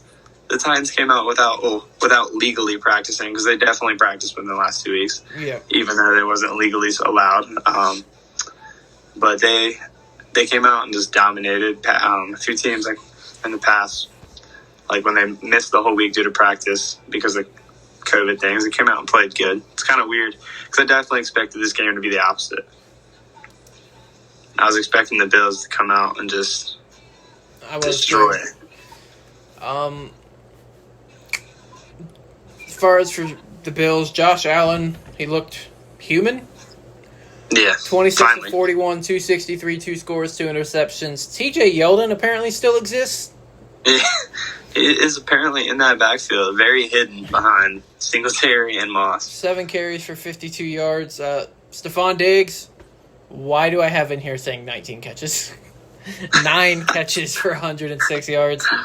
This is one of those trades that has worked out for both teams, and I don't think I've seen this a lot before. Me and you talked about this. Yeah, I think this is one of those. It's worked out really well for both teams, and I think neither team regrets the trade whatsoever because the Bills finally have that huge threat, go-to guy for Josh Allen, and it's been phenomenal. He's second in the league receiving yards right now, and I know Diggs is talented, but I didn't expect this. I knew Diggs is talented. I knew Josh Allen had a strong arm. But because of the steps that Josh Allen's made, Diggs is going to get open. He's top 5 route runner in the league. Agreed. He's his route running, his feet is phenomenal. It's why he's always excelled with us, and that's what he continues to do. But Josh Allen is getting them the ball a lot more consistently than I expected. And he's definitely going to end up with the best season in his career, and that really pains me to say. But it relieves a lot of that stress when I can look at Justin Jefferson go out there and gritty all the way into the end zone. But he's played phenomenal. I personally thought y'all needed to get him the ball more in the Seattle game. That was my thing is we targeted Thielen a little bit, but we didn't give Jefferson the looks that I feel like we should have with that secondary being so atrocious. Jefferson has balled out. I know PFF is one thing. I don't really follow it a ton, but when I see the scores, it's funny to see how highly they rate him, which I don't invest in because you can obviously tell some things are flawed, but just the pure statistics, not PFF. He had the most receiving yards through 4 games since any rookie since Anquan Bolden. That's a long time. It's 2003. But Justin Jefferson has looked phenomenal, and he's brought a good energy, and that's why he reminds me of Diggs so much. It's because Diggs was that energy. He brought that just good vibes on the offense. When he was on, and it's just it makes the offense fun because that's something you actually need. Like him and Thielen, they have actually really good connection already. Yeah. I didn't think that him and Thielen would click as Thielen and Diggs did. That whole trade is definitely been best for both teams because obviously Diggs was a cancer in Minnesota and wanted out at the later stages. But not only do we got Justin Jefferson, we have 3 picks this next year in the middle rounds that we can add. Another thing I want to touch on before I go with the Titans and just when Derrick Henry absolutely murdered Josh Norman. Threw him into another dimension. There was a play on Sunday in Atlanta. It was a really key third down. We needed it to clutch the game. It was supposed to be a pass, but Teddy saw it, switched to a run with Curtis Samuel on 3rd and 2, and they got 7 yards. I was like, oh, wow. Some competent coaching. I'm not used to it. I of course love Curtis Samuel stand right here. You already know. Oh yeah, there's just too much with McCaffrey and Davis and DJ and Robbie. It's stacked. Yeah, I agree. Y'all have one of the best set of skill players in the league for Teddy, and he's taken full advantage of that. And that rule was it was a great hire. It was. I of course was a fan of it then, and I'm definitely a fan of it now. Yeah, I was gonna say at first, I was kind of skeptical because I didn't really know much about Matt Rule. I mean, it was, I don't know, I just didn't know really, and then he definitely took off. Definitely just came in there and he has implemented a great system and just a culture. That's really the thing. Is the culture. It's a culture. Not that the culture was even that bad beforehand with Ron or anything. It's just coming in with a whole new set of a lot of new set of players, bringing in his own guys. It was I think it was a 75% roster turnover. Yeah, from last year. Honestly, Joe Brady is gonna end up getting his name and head coaching up to. I would not even be shocked. I mean, I know that that's a huge leap from offensive coordinator in college to offensive coordinator, but I guarantee you with the way Teddy is looking right now, teams are going to be talking to Joe Brady if not this year, next year. Oh yeah, I don't think it'll be after this year. It'll be next year. As far as for Tennessee, Tannehill, or as I like to call him, Tannegoat when he actually plays well, 21-28, 195, 3 scores. Derrick Henry, 57 yards and 2 touchdowns on 19 carries, and Josh Norman got thrown into a third dimension. Yeah. That's why you don't tackle Derrick Henry up high. Yeah. A.J. Brown, in his return, 7 catches, 82 yards, and a touchdown, and he's hurt again. And Jonnu Smith, 2 touchdowns. Malcolm Butler with 2 interceptions off of Josh Allen. The Titans host the Texans, and the Bills host a pissed-off Chiefs team. That's gonna be a really fun game. I agree. Two of the 2 hardest thrown quarterbacks in the league. So. Yeah. All right. Week 6 predictions, and then we will be out of here. Nice. Patriots in Denver. Who you got? I'm going Denver. I give a score too, right? Or if I just go Denver? It's up to you. If you want. I'm going Denver 17-10. It's going to be a low-scoring, low defensive game. I got Patriots 23-16. Okay. It honestly all depends on Cam and Drew Luck. It's literally all it comes down to. Cam will be back. He is back at practice now. Yeah. If they would have played last week, I think Denver would have handled it pretty easily. Agreed. Obviously, the Patriots' backup quarterbacks are terrible. Yeah, but honestly, with Cam, I think the Patriots probably do end up pulling this one off. I forgot Cam came back to practice today. So with Cam, I think that'll probably be flipped. It'll probably be 24-13 Patriot. I've got Tennessee staying unbeaten, handling the Texans 31-20. See, I really think the Texans actually start streaking here. I'm not saying I like without Bill O'Brien, without that dark cloud. J.J. Watt came out and said it felt like a dark cloud was lifted over them. I think they actually come out and surprise this game and take it. I'm going to go 31-27 Texans. Nice. All right. We talked about earlier when everybody was here about Cleveland's record not being as good as it was. I still think they give Pittsburgh a fight, but I think Pittsburgh's experience gives them the edge, 30-28. Yeah, this is one of the games I've been waiting on because of like the whole situation last year. Myles Garrett's back. Oh, I almost forgot about that. Yeah, Oh, so like I want to see this game. I honestly think Myles Garrett is going to go crazy. I have a feeling Myles Garrett's about to have one tremendous game. I do think that is going to be a really close game because it's a division matchup, two really, really good teams right now. I'm gonna go Cleveland just because I gotta ride this 5-1. I just don't think I could visually see the Browns being 5-1. I'm just gonna hope it happens. I'm gonna say the Browns 24-20. Browns being at 5-1, something we never saw. Yeah, it's gonna happen. I have faith. Yeah, no offense to Delby's Eagles, but I don't see them any way beating the Ravens.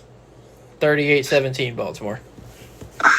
Yeah, I'm definitely going Baltimore on this one too. I'm gonna say 31-13. Yeah, we're pretty close there. Just because Eagles just aren't good. We talked earlier about the Carson Wentz and the Jalen Hurts situation, and I don't pull the trigger, but it can't hurt. Yeah. With this, as you saw with the Redskins, the reason they made that move is it's so up for grabs right now. That division, you can't really wait. Because if you wait too long, you could be out of it. But, it's there for the taking. I think the Eagles need to do it before it's too late. Yeah, speaking of the NFC East, I think the Giants actually won a football game. They beat the football team 17-14. Okay, I'm going. Kyle Allen is starting this week. I'm putting that up. I don't know if you've seen that. Yeah, he is. I don't trust Kyle Allen as far as I could throw him. Yeah, that's tough. That's such a horrible football game. I'm going to say the Giants win 13-7. Yeah, it's going to be ugly. Yeah. You'll like this one. I've got the Vikings beating Atlanta, sending them to the number 1 overall pick, 31-26. 26. Okay, yeah, I'm going to lean with us, too. I think this is a game that, without Dalvin, I think we finally lean on the passing game and let our offense be how it's with all the playmakers we have. Irv Smith's going to do something special in this game. Just keep your eyes open. But it's going to be Vikings 37-31. Yeah, I think it's going to be high scoring. Both teams' defenses are terrible. I have the Lions beating the Jags 21-20. Okay. That's going to be a fun game because of how bad they are. I'm going to go. This is the game that gets Matt Patricia fired, I think. This is going to be the Jags game. This is going to be the Jags one. Because I think the Jags win this game, not handedly, but kind of handedly. I think it's going to be 23-14 Jags. Good feeling that. Carl won't like this one very much. I've got the Colts losing to the Bengals by 7, 27-20. You did them like that. I'm going to lean Colts on this one. I do think the Bengals play a lot better because they've been competitive in every football game except last week. They've been playing really tough football, but I think the Colts come back and they win this game 17-10. Carolina going to 4-2, defeating the Chicago Bears 31-16. I like it. I think this is going to be a huge Mike Davis game, and one Mike Davis revenge game. Because he got cut by the Bears. Yep. I'm gonna say the Panthers also get a dub here, and I'm gonna go 21-9. You know how we feel about the Jets on this podcast. Dolphins 41-7. Oh my God! Yeah, I'm gonna go. Joe Flacco's going to lead them to their first win this week, Ian. Okay? Oh, another person picking the hapless Jets. Carl did this 2 weeks ago. Actually, no. Everybody in the Pick'em group picked the Jets to beat the Broncos the other week. I'm going because the Dolphins just make no sense to me. No, like, they're so good, and then they're so bad. I'm just kidding. I can't do it. I'm going Dolphins. The Dolphins will win this game, but I think the Jets play a little better than we've seen, but still not good. James Crowder's going to eat, but Dolphins do win this game. I'm going to say 27-17. Carolina. Yeah, Carolina advances to first in the NFC South. Green Bay beats Tampa 35-32. Yeah, Tampa's going to fall. It's weird seeing how they're not playing bad, but they're not playing good. I think Green Bay does win this game 35-27. Yeah, that would put Green Bay pretty in control of the NFC North. Yeah, the whole league, really. The Rams actually win a game not against the NFC East, 28-13 over San Francisco. Yeah, after seeing the 49ers play last week, I don't really know if I'd take them over many teams right now. I'm definitely going with the Rams, and I'm going to say this is a big Cam Akers game, as I was saying earlier. But I'm going to say the Rams definitely pull out a win. It's going to be 28-13. Got Kansas City bouncing back, handing Buffalo their second straight loss, 38-31. Honestly, that was perfectly sad. I think that Kansas City does win, and I think it will be a close game, pretty high scoring. And honestly, I'm just going to agree with you on the score on this one. I like 38-31. Yeah, I don't think Le'Veon plays in this game because he's got to go through all the COVID stuff, but... He shouldn't. He has a 5-day stretch where he can't play. Yeah. He has to do everything. But yeah, it's going to go crazy when Clyde goes for like $150 in this game, and then they bring in a running back next week. Yeah, Chiefs play the Jets in a couple weeks, so yeah, that'll be Le'Veon's game. And I was really hoping it would be on the Bills, by the way. I was really hoping. Too, man. I've got Dallas beating Arizona 35-32. I do think Andy Dalton, he's good. He's a lot better than people give him credit for. This is the most talented team, but I don't trust that defense. So I'm going. I don't blame you. DeAndre Hopkins is a man. He's like a tough dude. So I'm going to say Cardinals win this game 35-28. Yeah, I could see that. I am going to take pride in the fact that the only team to stop Hopkins this year was my own in Week 4. So 7 catches, 41 yards. Yeah. Andy Dalton's fine. He's going to get what he needs to get done, but I love Buddha to death, but I never want to hear a Pro Bowl excuse. Yeah, that one got me. I was like, I do really think Andy Dalton will do fine there. Because, this is easily the most talented team. Even the offensive line is 100 times better than whatever Cincinnati gave them, besides Andrew Whitworth. They had one stretch where they had Whitworth and Kevin Zeitler. That was pretty good. But after that, they just let him go, and then Andy Dalton died. Yeah.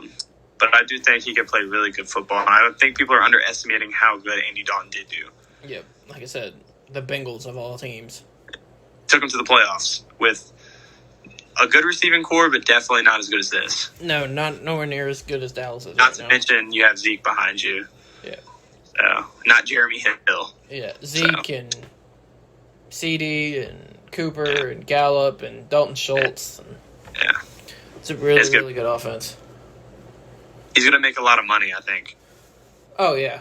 I think he's a Ryan Tannehill type season. I'm not saying he's going to they're going to the NFC Championship, but I'm saying I think he's going to take advantage of this, and he could, if he plays well, he could honestly end up getting a job next year. Yeah, I agree. I don't think Dallas is going to let him go anywhere. Considering you don't know, you just don't know with injuries when your bone sticks out of skin. So, right, fair enough. Kevin Ware style.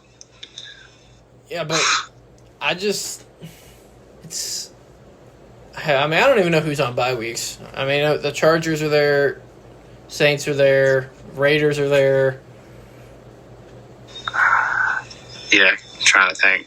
think it's 3. I know the Lions and Packers were last week. Yeah. I can't remember anymore. Oh, here's the only thing I know. Carolina's bye week isn't until week 13. That's solid. That way you can celebrate after you beat us week 12. I hope Teddy just kills us. That's one of the greatest things. I'm just really glad I'm seeing. It's the most bittersweet, actually, is the best word to describe how Teddy's playing. Because, I know why the Vikings didn't bring Teddy back, but it just sucks seeing Teddy play so good somewhere else. But it's also so nice at the same time. Yeah, he's done really well. Wasn't great in the Tampa game. Yeah. But he's been great the last 2 weeks. Yeah, we couldn't have done it back then because of the uncertainty and stuff, but I just wish I would have. I wish I would have always seen Teddy playing purple. He was just one of those guys you love to root for. Yeah, I love Teddy. I love this team. Interested to see what happens when McCaffrey comes back, which is probably going to be against New Orleans. Right. Which I'm fine with because I want to beat them so bad. I hate them so much. I'd love to have the team full strength for that game. Yeah, me too. Alrighty, guys, that's probably going to do it for episode 19. We had everyone here, and then 3 people, and then 2 people, and that's kind of how it goes around here. Everybody just kind of cuts in and out. But it was nice having you on, man. Yeah, thank y'all for having me this time. Definitely a cool experience. And, of course, you're welcome back anytime. If you really want to hear something funny, 2 weeks when Delby and Buddha talk about the Eagles-Cowboys game, you got a taste of it. You got a taste of it. I might have to be here for that one just to listen. Not to talk, to listen the whole time. Yeah, and that's also the week we go over the Saints and Carolina game too, so you'll get to hear probably me get pissed off too. Sure. But yeah, guys, that's going to do it for episode 19. Carl was here, Delby was here, Buddha was here, Jordan as our special guest. I'm doing the signing off like always. We will see y'all next week for episode 20. The Boyz out.